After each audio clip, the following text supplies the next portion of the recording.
নমস্কার বন্ধুরা, রূপা simple and daily লাইফে আপনাদের সবাইকে অনেক অনেক স্বাগত। আজ আমি আপনাদের সামনে একটা পিঠের রেসিপি নিয়ে চলে এসেছি। পিঠে তো আপনারা অনেক রকমেরই তৈরি করে খান, অনেক রকমের পিঠে আপনারা খেয়েছেন। আজ আমি তৈরি করেছি মুগ ডাল আর রাঙা আলু দিয়ে একটা ভাজা পুলি।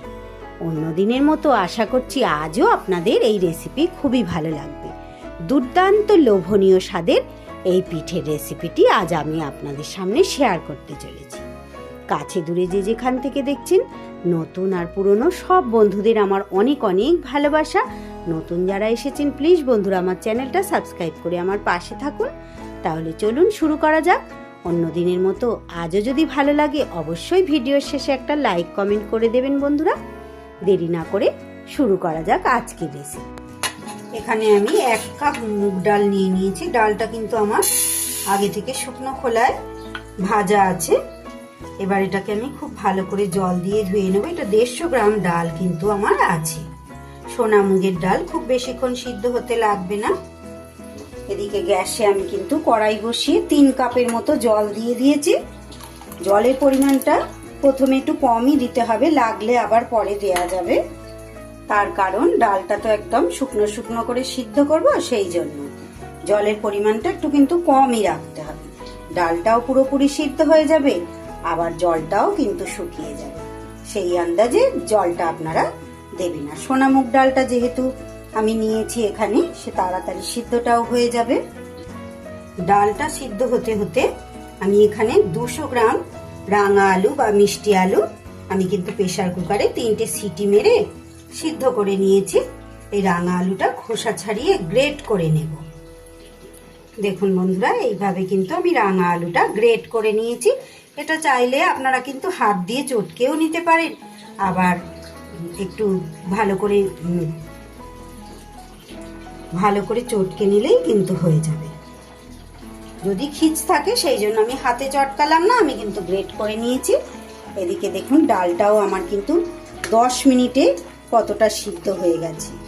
আমি হাত দিয়ে দেখে নিয়েছি টিপে, খুব সামান্য একটু শক্ত আছে। যে জলটা আছে আর মিনিট 2 রাখলেই কিন্তু ডালটাও আমার পুরোপুরি সিদ্ধ হয়ে যাবে।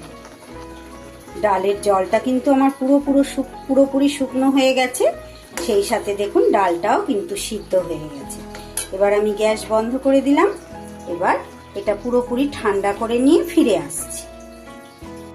আমি ফিরে এলাম 30 মিনিট পর। পুরোপুরি ডালটা কিন্তু আমার সিদ্ধ হয়েই গিয়েছিল, বন্ধ করে রেখেছিলাম। ডালটা এবার একটু হাতা দিয়ে এইভাবে একটু ভেঙে ভেঙে নেব।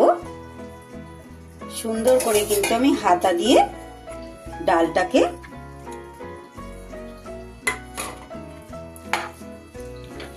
গলিয়ে নিয়েছি, মেখে নিয়েছি আর কি।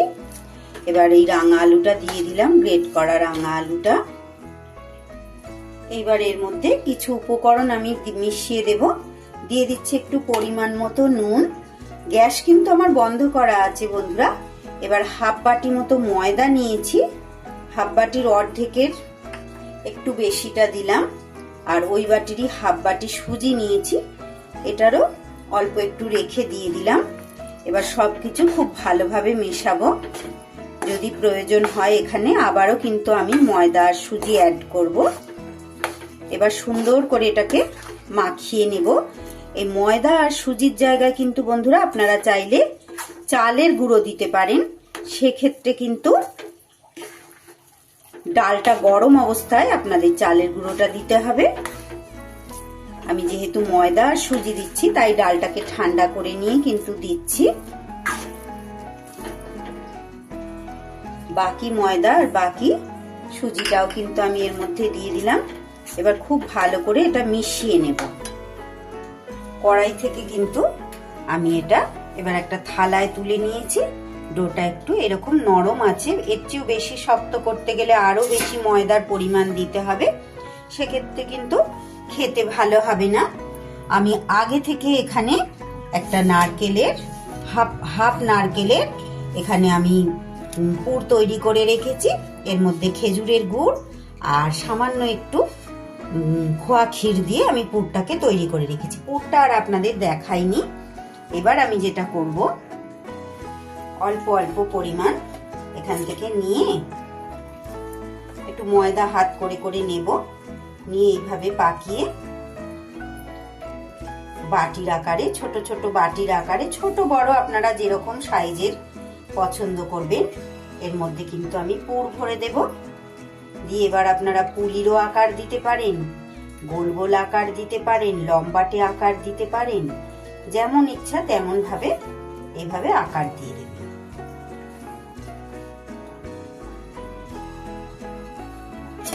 অল্প অল্প করে নিয়ে আমি কিন্তু ওইভাবে সব শেপ দিয়ে নেব। পুরের পরিমাণটা যতটা বেশি দেবেন তত কিন্তু এই ভাজা পুলিগুলো খেতে ভালো হবে। এই সময় বাজারে কিন্তু প্রচুর রাঙালু পাওয়া যায় বন্ধুরা। রাঙা আলুর এই মুগ পুলি, আর দেরি না করে ঝটপট তৈরি করে নিন।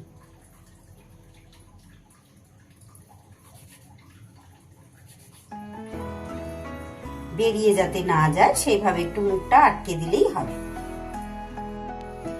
সব পুলিগুলো কিন্তু এইভাবে আমার পুর ভরে শেপ দেয়া হয়ে গেছে। কি সুন্দর পিঠেগুলো দেখতে লাগছে না বন্ধুরা? এদিকে আমি কিন্তু গ্যাসে একটা কড়াই বসিয়ে পরিমাণ মতো রাইস ব্র্যান অয়েল দিয়ে দিয়েছি। মোটামুটি তেলটা আমার গরম হয়ে গেছে। খুব চড়া তেলে কিন্তু এগুলো দেয়া যাবে না, আস্তে আস্তে করে ভাজবার জন্য পুলিগুলোকে আমি ছেড়ে দেব। এত সুন্দর স্বাদ হয় বন্ধুরা, না তৈরি করে খেলে কিন্তু আপনারা বুঝতে পারবেন না যে কতটা লোভনীয় হয়। অনেক রকমের পিঠেই তো আপনারা খেয়েছেন, একবার এইভাবে তৈরি করে খেয়ে দেখবেন। রাঙা আলু তো এমনিতেই মিষ্টি, তার মধ্যে মুগ ডাল, তার মধ্যে আবার কত সুন্দর নারকেলের পুর ভরা, ভীষণ লোভনীয় এই পিঠেটা।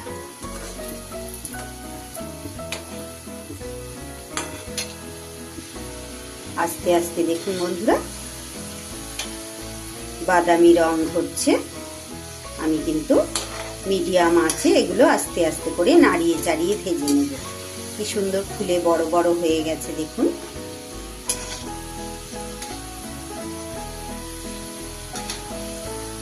নতুন পুরনো সব বন্ধুদের আমার অনেক অনেক ভালোবাসা। যারা নতুন এসেছেন তাদের কাছে আমার অনুরোধ, যদি আমার রেসিপি ভালো লাগে, আমার ভিডিওগুলো যদি আপনাদের ভালো লেগে থাকে, অবশ্যই আমার চ্যানেলটা সাবস্ক্রাইব করে আমার পাশে থাকুন। আর পুরনো বন্ধুদের বলছি, আপনারা কিন্তু অনেকেই লাইক দিতে ভুলে যান। প্লিজ বন্ধুরা একটা লাইক দিয়ে দেবেন। একটা লাইক, একটা কমেন্ট আমাকে কিন্তু অনেক দূর পর্যন্ত পৌঁছতে সাহায্য করবে। আপনাদের প্রত্যেকটা লাইক, প্রত্যেকটা কমেন্টই কিন্তু আমার কাছে খুবই গুরুত্বপূর্ণ।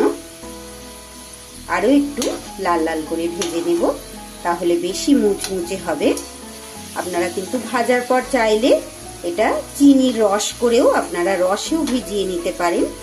আজ কিন্তু আমি এগুলোকে রসে ভেজাবো না।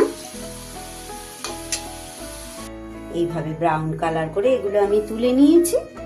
এবার আবারও একবার ছেড়ে দেব।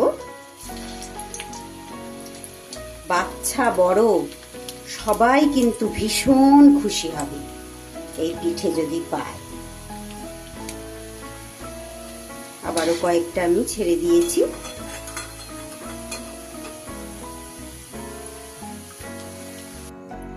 এক এক করে সবগুলো কিন্তু আমার ভাজা হয়ে গেছে। আমার আজকের রেসিপি তাহলে এখানেই শেষ করছি বন্ধুরা। কেমন লাগলো আজকের রেসিপি অবশ্যই একটা ছোট্ট কমেন্ট করে আমাকে জানিয়ে যাবেন। সবাই খুব ভালো থাকবেন, সুস্থ থাকবেন। এতটা সময় আমার সঙ্গে জুড়ে থাকার জন্য সবাইকে অনেক অনেক ধন্যবাদ। আজ তাহলে আসি, আবার ফিরে আসছি আগামী দিন অন্য কোনো রেসিপির সাথে।